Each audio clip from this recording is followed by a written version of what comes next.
நண்பர்கள் அனைவருக்கும் வணக்கம். இன்னைக்கு நம்ம இந்த வீடியோல மகளிர் உரிமை தொகை பயனாளர்களுக்கு முக்கியமான 2 புதிய தகவல்கள் வெளியாகி உள்ளன. சோ அது என்ன தகவல் அப்படிங்கறத பத்தி தான் இப்ப நம்ம பார்க்க போறோம். வீடியோக்குள்ள போறதுக்கு முன்னாடி இதுவரைக்கும் நீங்க நம்ம சேனலை சப்ஸ்கிரைப் பண்ணலனா உடனே சப்ஸ்கிரைப் பண்ணிருங்க. அப்படியே பக்கத்துல இருக்கக்கூடிய பெல் பட்டனையும் கிளிக் பண்ணிருங்க.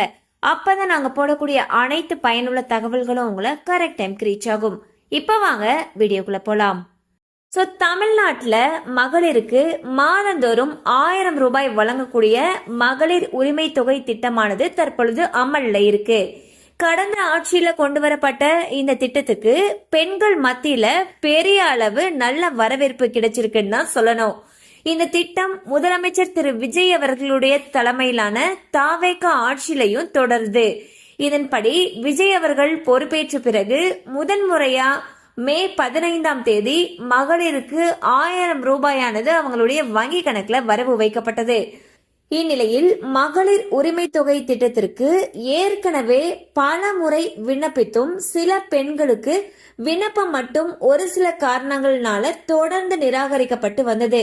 இந்நிலையில் அவர்களுக்கு மீண்டும் ஒரு வாய்ப்பை வழங்கும் விதமாக வட்டாட்சியர் அலுவலகங்கள்ல மக்கள் குறை தீர்ப்பு முகாம்கள் நடத்தப்பட்டு வருது. ஆனா இந்த முகாம்ல முதல் முறையா மகளிர் உரிமை தொகைக்கு விண்ணப்பிக்கும் பெண்கள் விண்ணப்பிக்கலாமா, அப்படி விண்ணப்பிச்சா அவங்களுக்கான விண்ணப்பம் ஏற்றுக்கொள்ளப்படுமா அப்படிங்கிற சந்தேகம் சில பெண்களுக்கு இருக்கு. புதிய விண்ணப்பங்கள் குறித்து தாசில்தார் என்ன சொல்லியிருந்தாரு அப்படின்னா, மகளிர் உரிமை தொகைக்கு முதன்முறையாக விண்ணப்பிப்பவர்களுடைய விண்ணப்பங்களை பரிசீலனை செய்யும்படி தமிழக அரசு கிட்ட இருந்து எந்த ஒரு உத்தரவும் இதுவரைக்கும் வரல. ஆகையால் உங்களுடைய விண்ணப்பங்களை தற்போதைக்கு பரிசீலனை செய்ய முடியாதுன்னு சொல்லியிருக்காரு. இருப்பினும் உங்களுடைய விண்ணப்பங்களை அப்படியே நாங்க வாங்கிக் கொள்கிறோம்.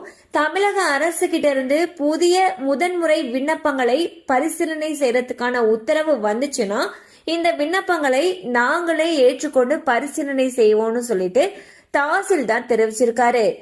முதலமைச்சர் விஜய் அவர்கள் தலைமையிலான அரசு விரைவில் பட்ஜெட்டை தாக்கல் செய்யறதுக்கு இருக்காங்க.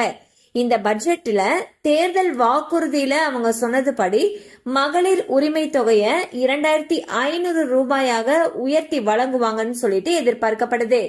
தற்போதைய சூழல்ல ஆயிரக்கணக்கான ரேஷன் கார்டு விண்ணப்பங்கள் இன்னும் நிலுவையில தான் இருக்கு.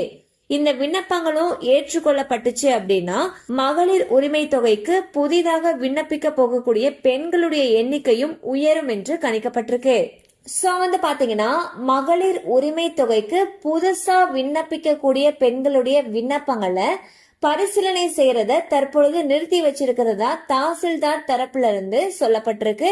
தமிழக அரசு கிட்ட இருந்து எப்ப உத்தரவு வருதோ, அதாவது புதுசா மகளிர் உரிமை தொகைக்கு விண்ணப்பிக்கிறவங்களுடைய விண்ணப்பங்களை பரிசீலனை செய்யலாம் அப்படிங்கிற உத்தரவு வந்ததுக்கு பிறகு இவங்களுடைய விண்ணப்பங்கள் பரிசீலனை செய்யப்பட்டு ஏற்றுக்கொள்ளப்படும் சொல்லி தகவல்கள் தெரிவிக்கின்றன.